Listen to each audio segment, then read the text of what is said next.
Hello, my fellow Canadians. So, I did a couple of streams 2 days ago when our Prime Minister here in Canada, yes, because I am Canadian, French Canadian, in fact, decided to announce his resignation, which is, by the way, not immediate. He will stay on as Prime Minister, as leader of the Liberal Party, up until a new leader is elected, I guess. Not elected in the sense that we're going to an election, meaning that the party members within the Liberal Party will themselves elect their new leader, which is not currently a good thing. It's putting Canada in a very bad situation currently. And I'll get to a couple of, not examples, but I'll explain how things are not good for us currently. Basically, what he also did with his announcement is he decided to prorogue our government, meaning that Parliament does not sit. The opposition cannot ask questions of what the government is doing with taxpayers' money, cannot criticize anything, cannot get into a discussion, because you may or may not be aware of this, but President-elect Trump has mentioned that on his first day in office, coming soon, he will put in place a tariff of 25% for imports, exports, trading with Canada. Meaning that everything that we import from the US will now cost 25% more. And in theory, well, Canadians should be our government should be, sitting at the table discussing ways to avoid this. What does the US want and how can we work together to achieve a mutual beneficial role? So, unfortunately, yeah, that's not happening in the sense that Parliament is not sitting. So, we don't exactly know what is happening. Canada is not negotiating from a point of view of, how can I say, we're not in a good place because our leader is stepping down and the government is not sitting. So it's kind of from a point of weakness rather than from a point of strength that you know, Trump is coming in with a 4-year strong mandate, and he's just thinking of himself. So basically, uh, he doesn't want to go in open parliament because he knows that he will be facing confidence votes that could bring down the government and force us into an election. He wants to avoid this. And it's, I would say, a lame and a cheap way of doing this. I don't necessarily agree with how he is going about doing this. And yeah, it's all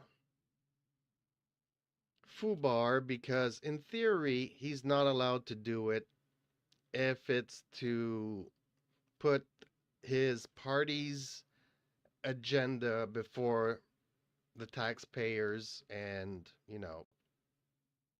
us. Parliament is supposed to work for Canadians, and he just put that on pause, hits the reset button, puts it on the back burner for now, while his party you know, is addressing internal issues. Honestly, as a Canadian, that's not my problem that you can't get your house into order. There's a very simple way of dealing with this, and that is to go to an election. So, and the fact that he prorogues for the reason that he wants to put his party first makes it that he is trying to avoid a non confidence vote, trying to avoid the responsibility that his government has towards the citizens to forward his Liberal Party's agenda, which is borderline illegal. Now, this will be something that will have to go through courts. And currently, there are an organization and a couple of here. This it mentions that there's two men that are challenging the legality of this. You do have the right to prorogue in certain circumstances. The term prorogue and all of this was created before we had phones, before we had airplanes, before all of this. Sometimes members would have to travel by train or by bus or whatever to get to Ottawa, and therefore we had to pause certain things to allow everybody, because after all the ministers represent their constituents that are across the country. So the ministers and the elected officials need to travel from where they live, where they represent the people, and to go to Ottawa. So prorogation was meant as a stopgap measure between people having to travel and get to Ottawa and being able to function as a government. But over the past, I would say, 20 years, it's been used as a ploy, not that often, but there's three possible events that prorogation was kind of like, well, I don't think this is what this was for, and it's been used in a way to avoid accountability. Let's say you have to, the government has to put forward some papers of what they're doing, and then they refuse to do it, and it's been judged that no, they have to do this. One way to get around doing this would be to prorogue and to hit the reset button and put everything on pause, which is pretty iffy. That's not what prorogation was meant for, but lately that's how it's being used. So the fact that even our prime minister is saying in front of everybody that admits a vote of non-confidence that would bring down his government and force an election to favor his party and getting his house in order and all of that. He admits it. So I'll just put a short video of him here admitting to this. In this country, and there is always going to be the challenge of having a leadership race while a parliament would face confidence votes in the course of delivering supply to the government. In 2000. So as you saw there, he admits that facing a vote of non-confidence, so basically he doesn't want to be held accountable to Canadians, to the taxpayers. He is choosing to use prorogation to avoid a non-confidence vote that would break down the government so that his party, he can step down and they can find a new leader. So like I said, I mentioned a little bit why prorogation came into existence. And lately, it's been used in a way to circumvent accountability, which is not the primary function of that function. So, yeah. Also, he goes on to mention, I do have a couple of other clips here, where in the past he says, no, you can't use prorogation to, avoid accountability.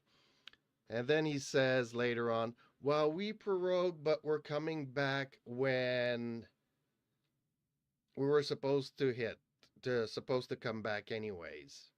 But we just want to reset everything. And this time around, he's like, well, it's only going to be in March. Actually, it's the 24th of March. So that's still like 2.5 months away, 3 months.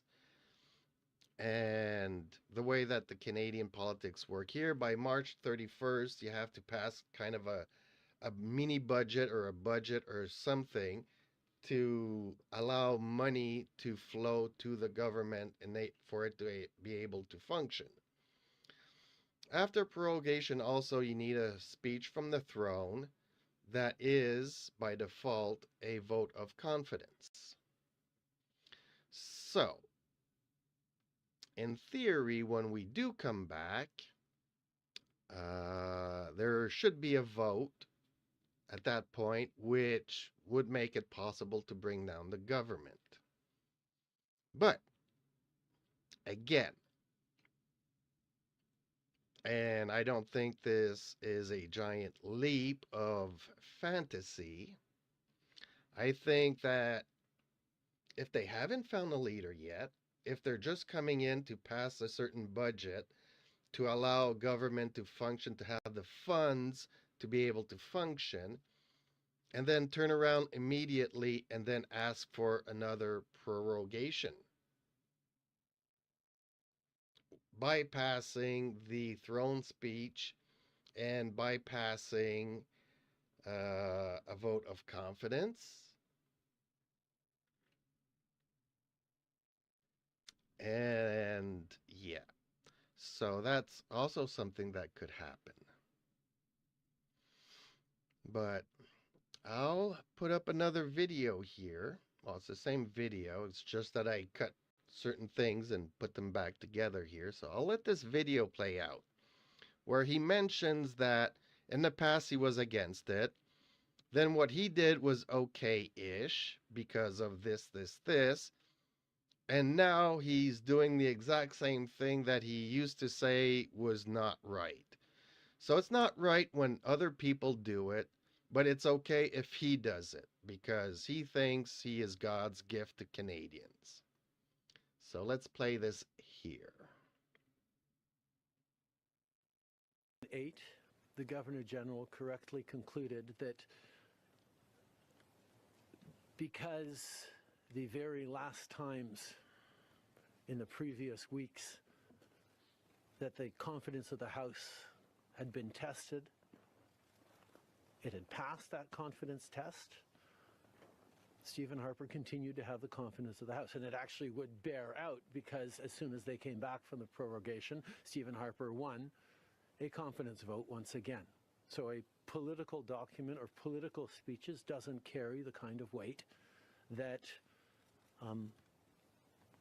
winning a confidence vote means. But this prorogation will take us only into March. The Party platform in 2015 said it wouldn't use prorogation as a political tactic. There are several committees investigating you right now, and those efforts will be shut down as a result of your move today. How can you have said that in 2015 and do this now? 4 years ago. Stephen Harper and the Conservatives prorogued Parliament in order to shut it down and avoid a confidence vote. We are proroguing Parliament to bring it back on exactly the same week it was supposed to come back anyway and force a confidence vote. We are taking a moment to recognize that the throne speech we delivered 8 months ago had no mention of COVID-19, had no conception of the reality we find ourselves in right now. We need to reset the approach of this government for a recovery, to build back better and gain the we are doing, which is 2008, the Governor General correctly concluded that because the very last times in the previous weeks that the confidence of the House had So been you can see the tested, contrast here, what he was saying back it had then passed and what that he's confidence saying test. now. Stephen Harper continued to have the confidence of the House, and it actually would bear out because as soon as they came back from the prorogation, Stephen Harper won a confidence vote once again. Stephen Harper and the Conservatives prorogued Parliament in order to shut it down and avoid a confidence vote. In 2008, the Governor General correctly prorogued Parliament in order to shut it down and avoid a confidence vote. And avoid a confidence vote. And avoid. So basically, that is it, folks. He admits that, you know, when other people are doing it, it's wrong. When he's doing it, it's okay. That he even admits it, that it is putting his party first before Canadians. And the timing of it, I mean, if everything was rose and happy and easygoing, but with the incoming President Trump-elect putting tariffs, that is gonna skyrocket the price of everything in Canada by 25%. And as you all know, prices that usually go up never come back. Even if we resolve this, they will never come back to what they were before the increase, right? So, Canada is facing a crisis on all fronts, whether it be immigration, our borders, our military, our medical system, jobs, unemployment, food banks, crime. Admits all of this going on in the world. He doesn't care. He puts government doesn't need to function. Canadians do not need a functioning government. What he needs to do is take a vacation, get paid for that vacation, while the Liberal Party sorts itself out. And I don't think that's right. I don't think that this should be happening. I hope that this ends up in court quickly. I do hope that the message gets out there and that the courts and the judges declare this illegal and that everybody, the government, can get back to work. Even if we need to have an election, that again will pause everything while we sort it out. But accountability to people, to the taxpayers. He's a minority government trying to use every trick in the book to stay in power. And that's just not right. Let the Canadians decide. It's our taxpayers' money that he's been involved in scandal over scandal over scandal. We are facing multiple crises, and our government needs to get to work. And man, it's a really bad situation. As a Canadian, as a French Canadian even, it's not a good place to be in. I mean, Justin Trudeau is making every argument for people to invalidate that democracy works. He is proving that democracy does not work. It will work eventually, but Canadians have been wanting an election for a year now, and I'm not going to talk about the leader of the NDP here and his role in all of this, because basically he's been supporting this government, minority government, basically just to get his pension. Now that he got his pension while he's getting his pension, now he wants to bring down the government. But everything they've been doing for the past year has been to line their pockets and to find ways of staying in power, even though people don't want them in power. The Liberals are currently at 16% and dropping. Of the popular vote, 16%. They have never been this low in all of the Liberal Party's history. And 82% want an election and want to put the Conservatives in power.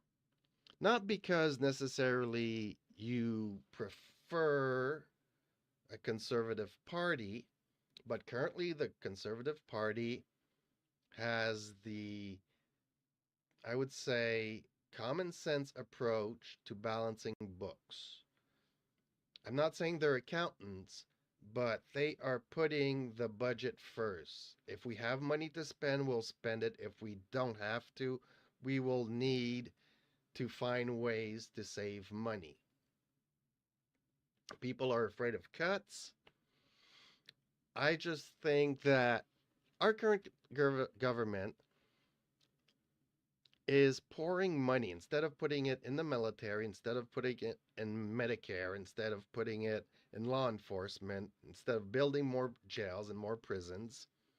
What they are doing is they are funding programs across the world.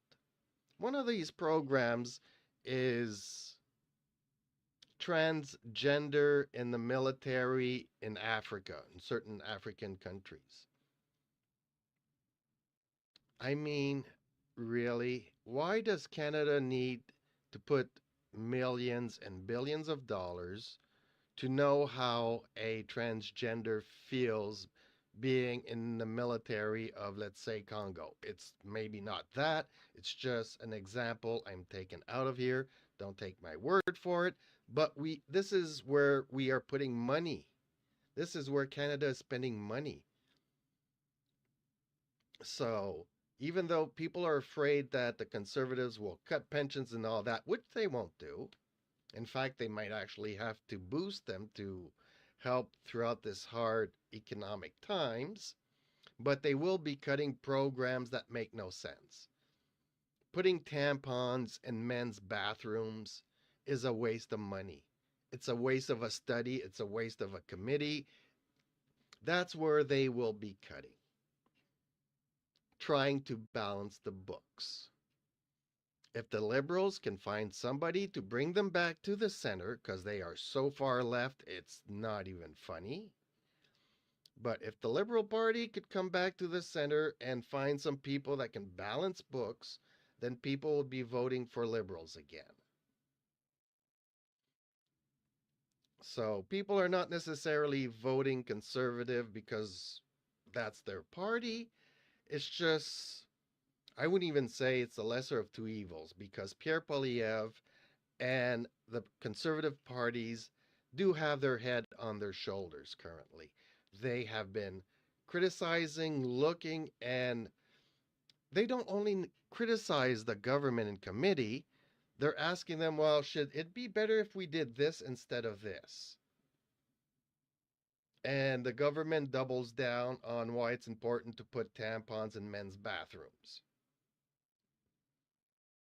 When we're like, well, do we really need this? Couldn't we put money elsewhere? I mean, they're not just criticizing, they're actually giving alternatives to the government, which the government just doubles down on their stupid position. So Canadians have been watching the government, the committees, everything that's been going on, the refusal of the government to be accountable for all the corruption and shenanigans that they've been doing. So, yeah, we need to go to an election we need to put this country back on track. I don't know if you know Kevin O'Leary, but he's been very critical of Justin, but he's explaining point on point on point the GDP, the economy, our exports, our natural resources, everything. He's been explaining everything and why Justin has been each and every time doing the wrong decision on ideology. He thinks that, by giving everybody a flower, we will be a peaceful and fun loving country and everybody will follow suit and we don't need everything else. Well, people can't eat flowers, right? Everybody needs to work, everybody needs to contribute. Things don't just magically happen because you want it so. So, yes, Trudeau has been the idiot king, and we need to go back to a government that works for the people. Hopefully, that's what's going to happen with the Conservatives. Hopefully, we go into an election. Hopefully, this prorogation is deemed illegal for trying to favor the Liberal Party. And let's get back to work, folks. That's just my opinion. Let me know yours in the comments down below or in the chat. And stay tuned for my next stream, folks. Until then, be safe, take care, and thank you for watching.